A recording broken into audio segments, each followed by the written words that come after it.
সূরা আনকাবুতের 45 নম্বর আয়াতে আল্লাহ সুবহানাহু ওয়া তাআলা বললেন, ইন্না সালাতা তানহা আনিল ফাহশাই ওয়াল মুনকার। নিশ্চয় সালাত একজন বান্দাকে সব অশ্লীল এবং পাপের কাজ থেকে দূরে রাখে, সব অশ্লীল এবং খারাপ কাজ থেকে দূরে রাখে। এটা কোরআনুল কারীমের আয়াত যদি হয়ে থাকে, তাহলে একজন মুসল্লি কি করে অশ্লীল কাজের কাছে যেতে পারে? তাহলে কোরআনের আয়াতের সাথে আমাদের বাস্তব প্রেক্ষাপটের এত অমিল কেন? কোরআনের আয়াতের সাথে আমাদের বাস্তবতার সাথে এত অমিল কেন? সমস্যাটা কোন জায়গায়? আল্লাহ রাসূল বলেন, কিয়ামতের পূর্বে এমন একটা পরিস্থিতির সৃষ্টি হবে, মসজিদ মুসল্লি দ্বারা ভর্তি হয়ে যাবে, মসজিদ কানায় কানায় মুসল্লি দ্বারা ভর্তি হয়ে যাবে, কিন্তু মসজিদের মধ্যে কোনো ঈমানদার মুসল্লি পাওয়া যাবে না। এমন একটা সময় আসবে, মসজিদ মুসল্লিতে ভর্তি থাকবে, ঈমান শূন্য মুসল্লি দ্বারা মসজিদ পরিপূর্ণ থাকবে। যার কারণে আমরা দেখতে পাই মসজিদের মধ্যে মুসল্লি, আবার চায়ের স্টলে গিয়ে দেখতে পাই যত রকমের অশ্লীল সিনেমা আছে সবগুলো মুসল্লিরা দেখে।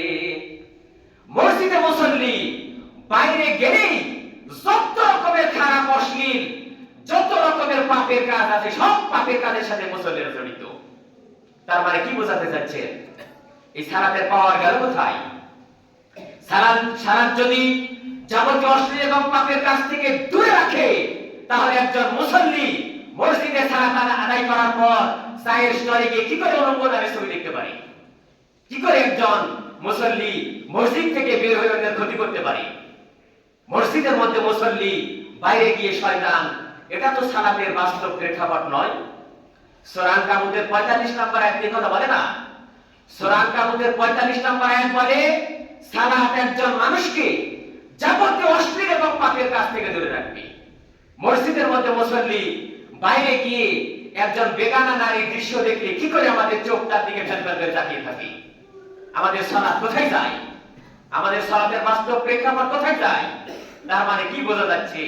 মসজিদ মুসল্লিতে ভরপুর, ঈমান শূন্য মুসল্লি দ্বারা মসজিদ ভরপুর, ঈমানদার নাই। শুধু মুসল্লিতে ভরপুর, ঈমানদার নাই। যার কারণে আল্লাহ রাসূল বলেছেন, মসজিদ হবে মুসল্লিতে পরিপূর্ণ, কিন্তু ঈমানদার পাওয়া যাবে না খুঁজে, একজন ঈমানদার খুঁজে পাওয়া যাবে না। যার কারণে মসজিদে মুসল্লি, বাইরে গিয়ে সব পাপের কাজের সাথে আমরা জড়িত।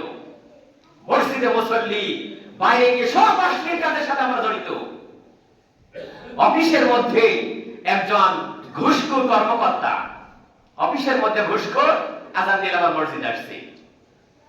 সুদের একজন বড় ব্যাপারী, সুদখোর, সুদের যাবতীয় কার্যক্রম পরিচালনা করছে, আবার আযান দিলে মসজিদে আসে।